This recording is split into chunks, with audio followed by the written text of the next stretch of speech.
가리우는 자가 누구이냐? 무지한 말로 이치를 가리우는 자가 누구이냐? 라는 제목으로 저와 여러분 은혜를 나누겠습니다. 우리가 매주 열왕기서를 통해 강해를 통해 은혜를 나누고 있습니다.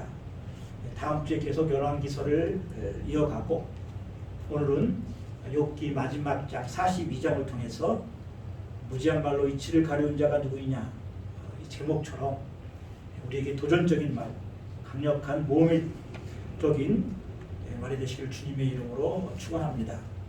욥기는 총 40편으로 되어 있습니다. 첫 장에 하나님께서 욥에 대해서 어떻게 표현했냐면, 온전하고 정결하며 정직하며 하나님을 경외하고 악에서 떠난 사람이라고 하나님은 욥을 이렇게 평가하고 있습니다. 성경은 이렇게 평가하고 있습니다. 이렇게 수식어가 4개가 딸려있는, 단어가 딸려있는 사람은 욥기밖에 없습니다. 그런데 오늘날 사탄이 세상을 여러 두루두루 다니다가 하나님과 대화를 하는 중에 하나님이 욥을 칭찬하니까 욥이 이렇게 말합니다. 욥이 이렇게 축복받은 것은, 욥이 이렇게 의로운 것은 하나님의 축복을 받았기 때문이 아닙니까?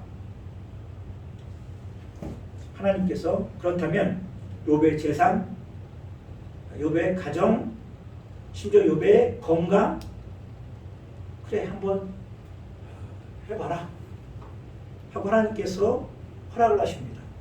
그 이후로 욥은 어떻습니까? 그의 재산이 모두 다 도둑맞고 자녀들은 다 죽임을 당하고, 심지어 자신의 아내도 욥에게 하나님을 저주하고 죽으라고 말합니다. 한마디로 말하면 너무나 가혹하죠. 얼마나 몸에 병이 있던지 기관장으로 몸을 박박 긁습니다. 이런 가운데 놓여 있습니다. 이것이 이제 1장 2절의 내용이고, 그 다음에 3장부터 38장 내까지 내용은 욥의 친구들이 찾아옵니다. 엘리바스, 빌닷, 소발, 친한 친구가 찾아오죠. 그러면서 일주일 동안 같이 울고 금식하다가 이제 4장부터는 욥에게 서로 대화하는 내용이 나옵니다. 이 내용이 욥의 42장 가운데 5-6장 빼놓고는 거의 다 욥과 욥의 친구들이 논쟁하는 장면입니다. 이 욥기의 주제는 무엇이냐면 의인의 고난의 신비라는 거예요.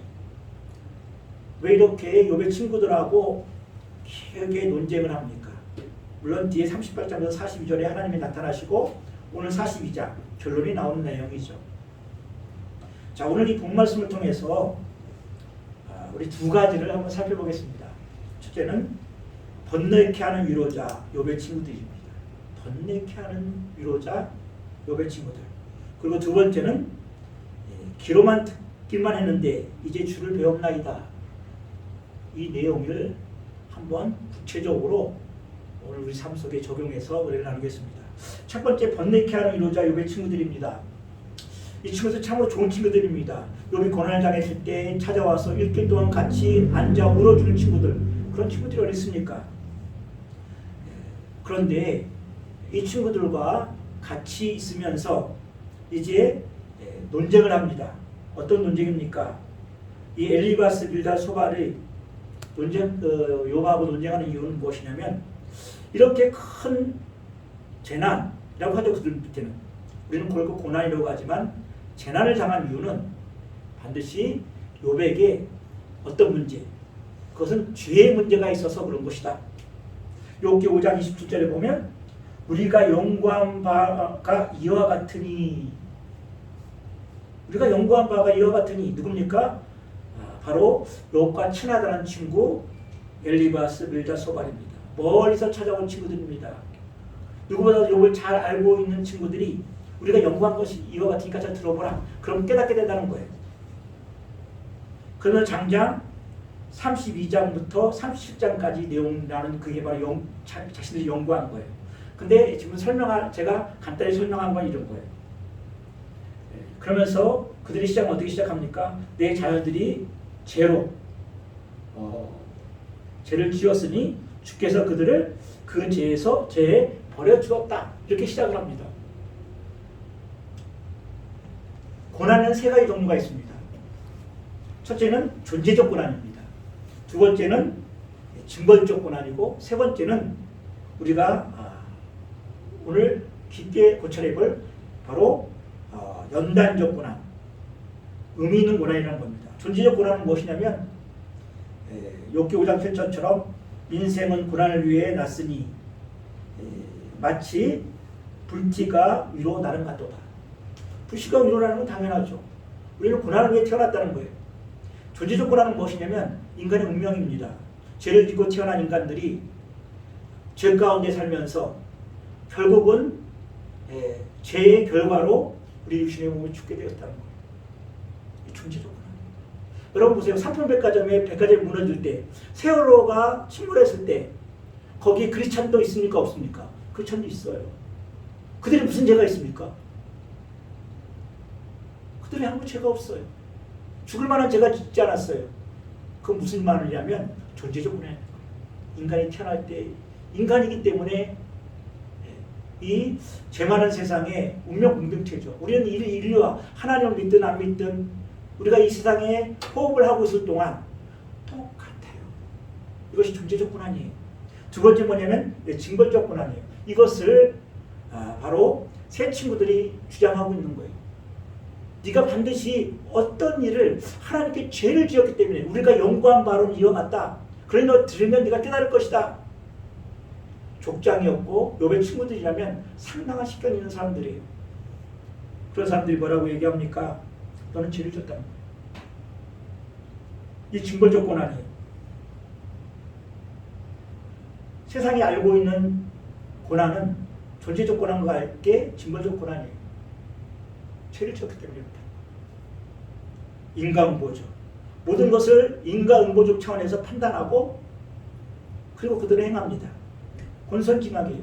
죄는 선은 권하고 악은 징벌한다는 거예요. 그리고 모든 것이 인과응보예요. 원인이기 때문에 결과가 있는 거예요. 이것이 전적으로 틀리다는 건 아닙니다. 삼천적이 사는 이 세상 사는 사람, 피상적인 현상을 보고 판단하는 이 세상에는 그것이 대부분 맞아요. 그래서 엘리바스, 빌라소바, 똑똑하다고 하는 세상 사람들이 판단하기에는 현상적으로 나타나는 것을 연구해본 결과 3차원적 세상에서 살아본 결과 죄를 졌기 때문에 벌을 받는다는 거예요. 징벌적 고난이에요. 그런데 하나를 간과한 게 있습니다. 그것은 뭐냐면 연단적 고난이 있다는 거예요. 우리 크리스찬들이 너무나 많은 크리스찬들이 있어요. 어서 도박을 하다가 경찰서에 잡혀 들어갔어요. 그래서 안 갈 수도 없고 해가지고 목사님이 그 집사님을 위로하느라고 찾아갔어요. 그랬더니 경찰서에서 도박하다가 붙들려온 집사님들이 뭐라고 얘기하냐면 우리 예수님도 이렇게 고난을 당했는데 바탕에 고난을 당해야 되겠죠. 그건 아니죠. 그건 징벌적 고난이죠. 그냥 죄를 지었으면 벌을 받아야 돼요. 이것은 바로 인과응보, 권성징악, 세상의 논리에 맞아요. 그러나 한 가지 더 우리 크리스찬들에게 있는 것, 욥기서의 주제인 것, 의인의 고난이라는 거예요. 알 수 없는 의인의 고난이라는 거예요. 무지한 말로 이치를 가려운 자가 누구냐? 결론이 이거예요. 여기서 이치라는 것만 애차라는 히브리어예요. 애차는 뭐냐면 인간적인 언어로 쓰였을 때는 인간의 계획, 인간의 의도, 인간의 뜻, 인간의 생각, 꽤 이것이 하나님께 쓰였을 때는 하나님의 의도, 하나님의 목적, 하나님의 계획, 인간이 생각하거나 계획할 수 없는 인간의 초월한 오묘한 하나님의 의도, 계획이라는 거예요. 이 연단적 고난은 뭐냐면 연단이에요. 연단은 왜 있냐면 작품을 만들기 위해 있어요. 연단의 단어적 의미는 뭐냐면 쇠붙이를 불에 담그고 물에 식히고 두들겨서 원하는 목적을 그 쇠를 원하는 목적의 가공품, 작품을 만들어내는 거예요. 이게 연단인 거예요. 하나님의 백성들에게는 이게 한 가지 더 있어요. 이것을 엘리바스, 빌다소바는 이해하지 못했다는 거예요. 바로 연단적 고난이 있어요. 그래서 그러므로 예수 안에서 경건하게 살고자 하는 자는 핍박을 받으리라. 경건하게 살려고 하는 자에게 핍박이 있다고 성경은 계속해서 우리에게 바로 이 욥기 주제인 왜 의인은 너 고난을 당하는가에 대한 해답을 주고 있습니다. 그리고 잠언에 보면 도가니는 은을 풀무는 금을 연단하거니와 여호와는 마음을 연단하시느니라. 어떻게 마음을 연단하십니까? 고난이라는 걸 통해서 우리를 연단하시는 거예요. 우리를 작품을 만드시는 거예요. 우리는 그냥 원석이에요. 이 원석은 아무런 가치가 없어요. 거기서 하나님께서는 불로 집어넣어서 그리고 물에 담그고 두들겨서 우리가 하나님 손에 딱 달라붙는 하나님의 작품을 만들기 위해서 연단을 주신다는 거예요.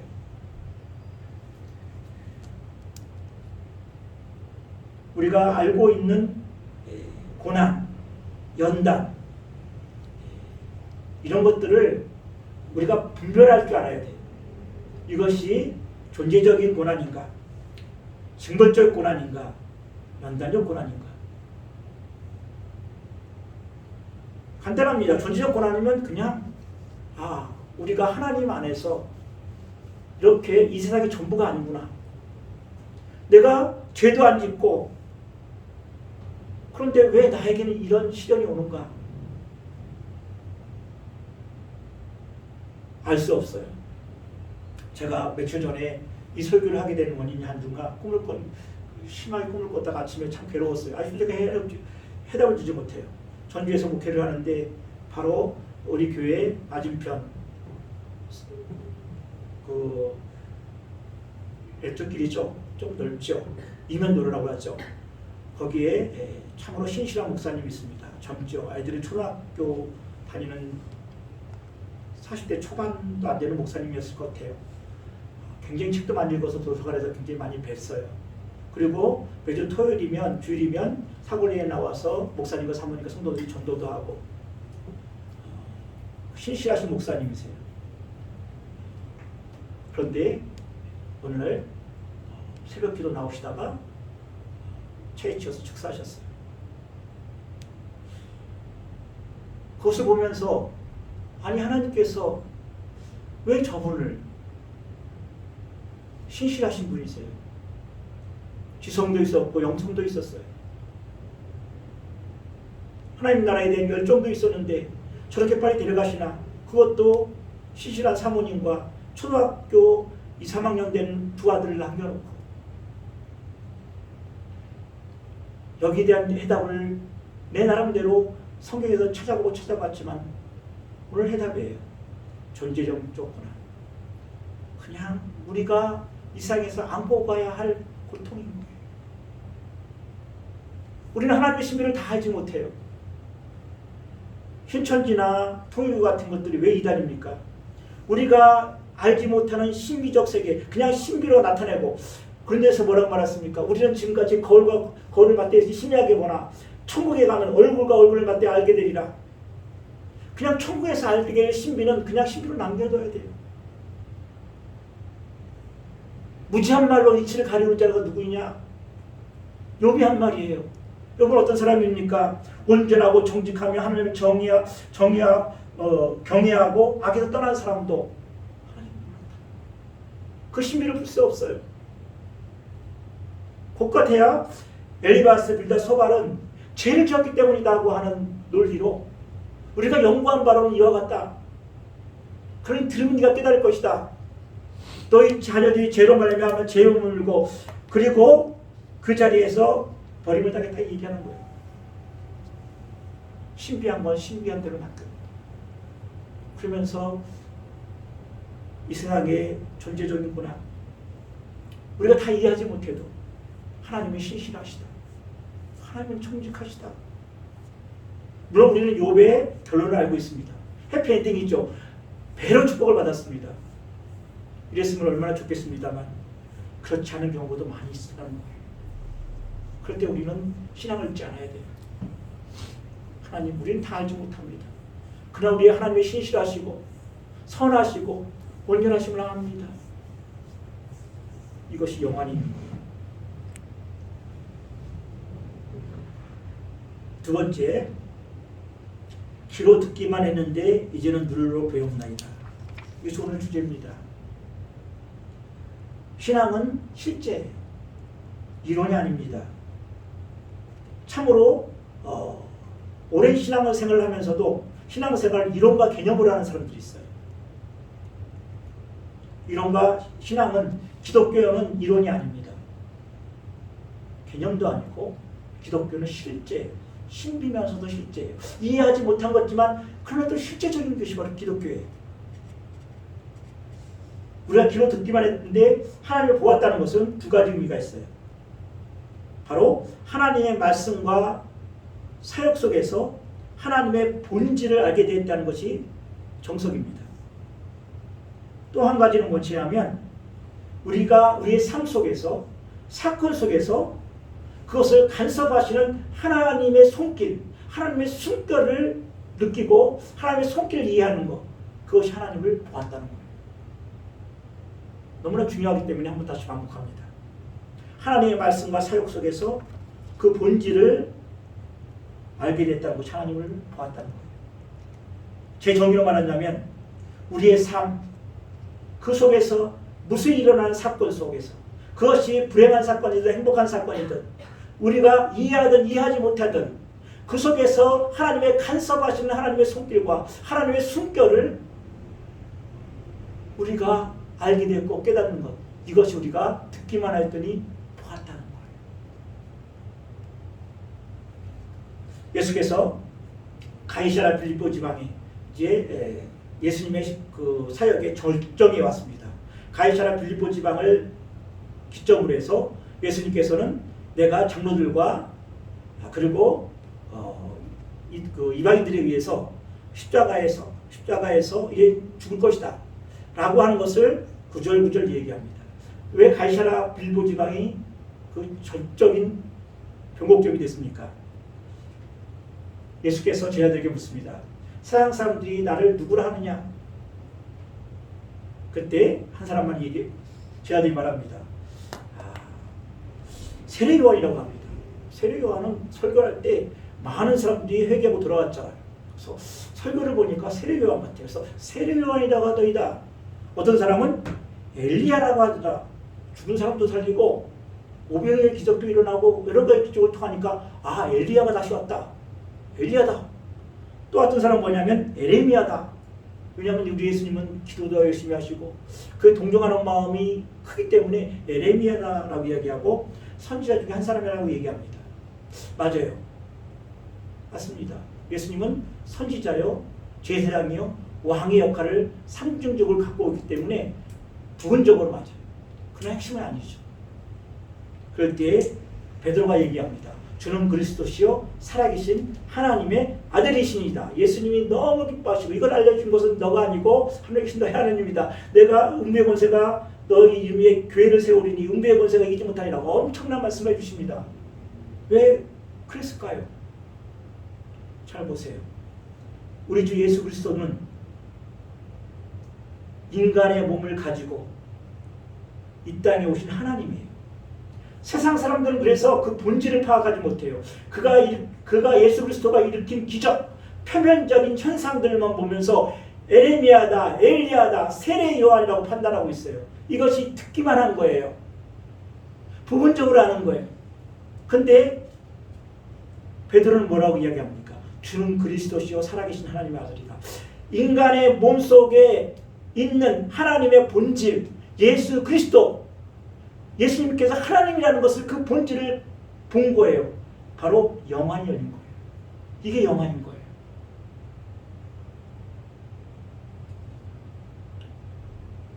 오늘도 말합니다. 예수가 누구죠? 예수가 누굽니까? 우리는 다 고백합니다. 주는 그리스도시요 살아계신 하나님의 아들입니다. 이 땅에 어린 아들로 마리아와 요셉의 성령으로 잉태해서 마리아에게서 태어나서 30년 동안 공생애를 30년 동안 가정을 돌보다가 이제 30세에 공생애를 하시고 십자가를 지시고 돌아가시고 승천하시고 다시 오실 하나님의 아들입니다. 그런 근본 하나님의 동체시나 그 동대임을 취하지 아니하고 인간의 몸으로 종의 형체를 가지고 이 땅에 오셔서 죽기까지 복종하신 하나님의 아들입니다. 알고 있어요. 왜죠? 우리 영안이 열기 때문에. 세상 사람들은 예수를 누구라고 합니까? 4대 성자라고 해요. 소크라테스, 그리고 누구라고 얘기합니까? 석가, 예수, 공자, 다 위대한 사람들입니다. 그들은 세상에 큰 깨우침을 준 사람들이에요. 그 사람은 세상에 큰 빛을 던진 사람이에요. 그러나 그들은 하나님이 아니에요. 그들이 우리를 구원할 수 없어요. 그들이 우리에게 생명을 줄 수 없어요. 그런데 우리 예수님만은, 우리가 그 예수님만 믿기만 하면 우리에게 새 생명이 있는 거예요. 그는 하나님이시기 때문에 그분 우리에게 새 생명 주고 존재적 고난을 했죠. 왜 내게 이런 고난이 오는지 이해도 할 수 없고 알 수도 없는 그 신비지만 내가 예수님을 믿기 때문에 하나님 나라가 보장되고 하나님 나라에 소망이 있고 이 세상이 알 수 없는 참된 평화와 기쁨을 오늘도 누리고 사는 거예요. 영원히.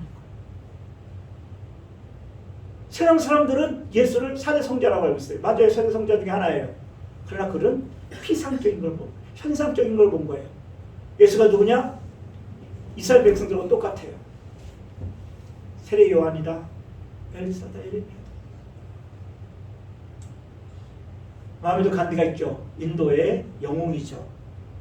성인이죠. 그가 어떻습니까? 영국에서 변호사를 하면서 거기서 그리스도교를 만납니다. 그는 성경을 많이 읽으면서 예수를 좋아했습니다. 그럼 뭐라고 얘기합니까? 나는 예수를 좋아한다. 그러나 크리스찬은 좋아하지 않는다. 왜냐하면 그들은 예수를 닮지 않았기 때문이다. 예수가 주는 교훈, 예수가 준 예수의 모범적인 삶, 그리고 예수가 가르친 그 가르침, 그것은 너무나 훌륭해서 내가 크리스찬이 될 수도 있다고 생각을 했어요. 아니요. 그것으로 크리스찬이 될 수 없어요. 그래서 결국 그는 인도에 들어와서 그리스도교를 버리고 힌두교로 다시 돌아가죠. 참으로 아까운 사람이에요. 예수 속에 있는 하나님을, 예수를 듣기만 했어요. 성경 속에서 예수를 많이 들었는데 거기서 예수님을 발견하지 못해요. 듣기만 했지 보지는 못한 거예요. 참으로 안타까운 사람이죠. 요한복음 14장 9절에 보면 빌립이 말합니다. 하나님을 보여달라. 그랬더니 예수님이 뭐라고 말씀하시냐면, 빌립아, 내가 이렇게 오래 너희와 함께 있었었는데 내가 나를 알지 못하느냐? 나를 본 자는 아버지를 보았거늘 어찌하여 아버지를 보여주라 하느냐? 예수님을 본 것은 하나님을 본 거예요. 근데 세상 사람들 다 그 예수님 당시의 사람들이 다 하나님을 본 거 아니에요. 예수 속에 있는 하나님의 본질, 그 본질을 봐야 하나님을 보았고 본질을 본 거예요. 우리도 마찬가지죠. 우리는 다 예수 그리스도를 우리 주라 시인하고 고백합니다. 우리는 예수님의 현상적 육신도 보지 못했지만 하나님을 믿어요. 영안이 열린 거예요. 너무나 감사하죠. 그러나 거기까지보다 더 나아가야 되겠죠. 어떻게 해요? 이제는 하나님의 사건 속에서, 우리 삶의 사건 속에서 하나님의 간섭하시고 하나님의 숨결을 느끼며 있어야 하나님을 본 거예요. 새나무 얘기가 있습니다. 어느 책을 많이 읽어서 어느 책에서 읽었는지 잘 기억이 안 나는데 하여튼 내용이 있습니다. 새나무가 있습니다. 노명교 작은 나무입니다. 그들이 서로의 세 명의 비전을 말합니다. 첫째 나무가 뭐라고 얘기합니까? 나는 커서 큰 나무가 돼서 보석함이 될 거야. 그래서 세상에 가장 진귀한 보물을 내가 담고 있을 거야. 나는 가장 존귀한 자가 될 거야.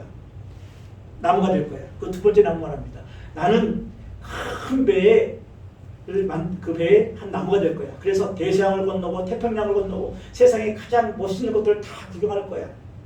그래서 세 번째 나무가 말합니다. 나는 아주 큰 나무가 돼서 그늘이 돼서 열매가 돼서 많은 사람들을 힘을 주고 평안을 줄 거야.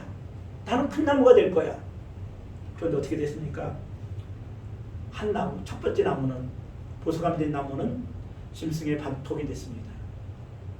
두 번째 나무는 태평양은 고사하고 동네 조그만 호수의 조각배가 됐습니다.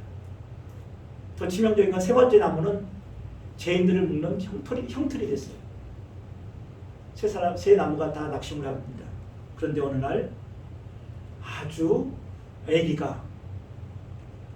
어떤 애기가 이 발구 위에 얹혀졌습니다.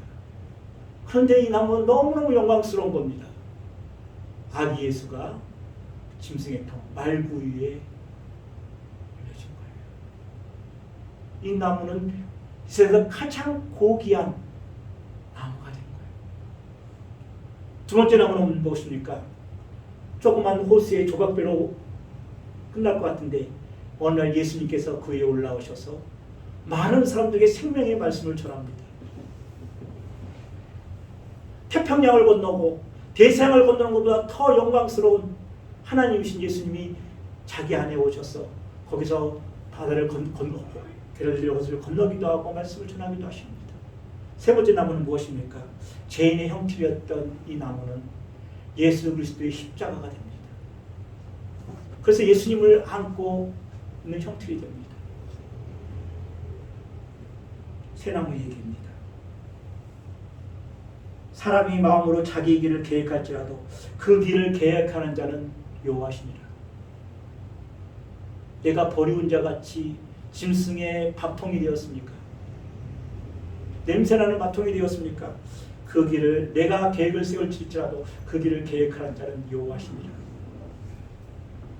내 하늘이 땅보다 높은 같이 내 길은 너희 길보다 높으며 내 생각은 너희 생각보다 높다고 말씀하십니다.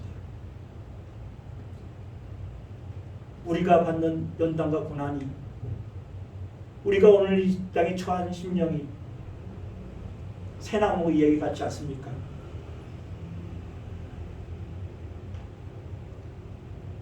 결론적으로 얘기 드립니다. 이제 결론입니다.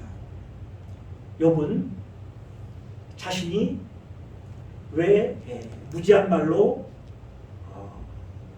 이치를 가려운 자라고 얘기했습니까? 자신은 그냥 이 고난이 존재적인 고난이라고 생각했어요. 그래서 새 친구들에게 난 죄가 없다. 나는 이런 고난을 받을 이유가 없다고 얘기합니다. 그리고 5장에 오면 자기가 태어난 날을 저주합니다. 저주하고 저주해요. 그런데 32장에부터 예수 하나님께 나타나셔서 네가 내가 천지를 지을 때 네가 어디 있었느냐? 네가 니보아다나 아느냐? 말해보라는 거예요. 말을 못합니다. 네가 신비를 아느냐? 네가 이치를 아느냐?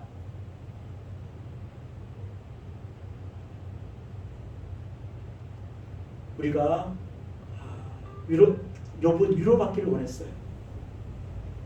새 친구들이 찾아갔을 때 일주일 동안 같이 울며 앉아서 금식하고 그리고 위로를 받기를 원했습니다. 근데 그 욥의 친구들은 옳은 말만 합니다. 지극히 옳은 말만 해요. 단편적인 종교의 진리로 하나님이 어찌 정의를 굳게 하시고 전능하시니까 어찌 공의를 굳게 하겠느냐. 네가 이렇게 당하는 건 반드시 죄가 있다. 인간보적인 그리고 단편적인 종교적 진리를 얘기합니다. 교과서적인 거죠. 우리가 고난을 당할 때 분명한 것은요. 사람에게 위로를 받으면 멸시를 당합니다. 우리가 사람에게 인정을 받으려고 하면 밟혀요. 우리가 사람에게 내 고난을 증명하려고 하면 조롱당해요. 연단적 고난은 차원이 높기 때문에 그래요. 알지 못하는 자들에게는 오히려 밟혀요. 그럼 어떻게 됩니까? 곰이나 개구리가 겨울을 지내기 위해 어떻게 해요? 동명을 해요. 잠을 자요.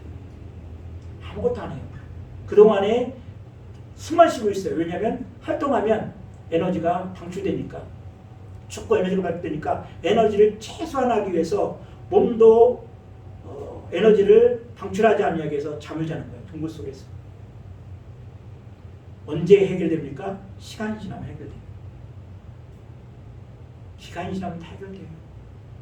최소한도 에너지를 갖고 있지 거기서 나를 증명하려고 위로받으려고 사람한테 구하면요 반드시 말하면 멸시당해요. 조롱당해요. 세상을 알지도 못하고 알 수도 없어요. 시편 40편 1절 2절을 보면 내가 여호와를 기다리고 기다렸더니 귀를 기울이사 나의 부르짖음을 들으셨도다. 그러면서 나를 기가 막힐 웅덩이와 수렁에서 끌어올리시고 내 발을 반석에 두사 내 걸음을 경고케 하셨도다. 하나님을 기다리면 돼요. 하나님을 기다리고 기다렸더니 하나님께서 귀를 기울이사 나의 부르짖음을 들으셨도다. 하나님께 기도하고 동면하듯이 기다리면 돼요. 그러면 하나님께서 때가 되면 높여주세요. 때가 되면 다 높여주신다는 거예요. 길과 동명하듯이.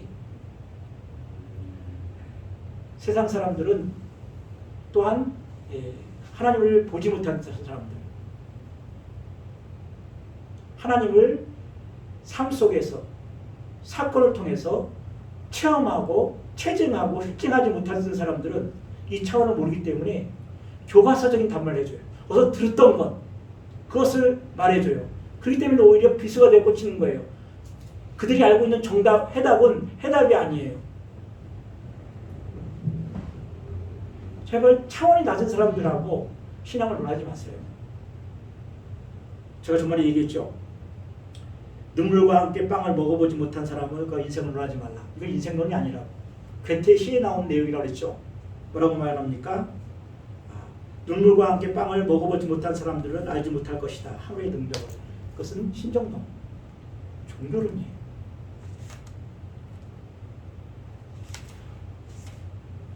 어떤 교통사고 난 초등학생 아들 두고 아들이 교통사고로 죽어서 슬퍼하고 있는 한 집사님에게 집사님이 아무도 위로를 받지 못해요.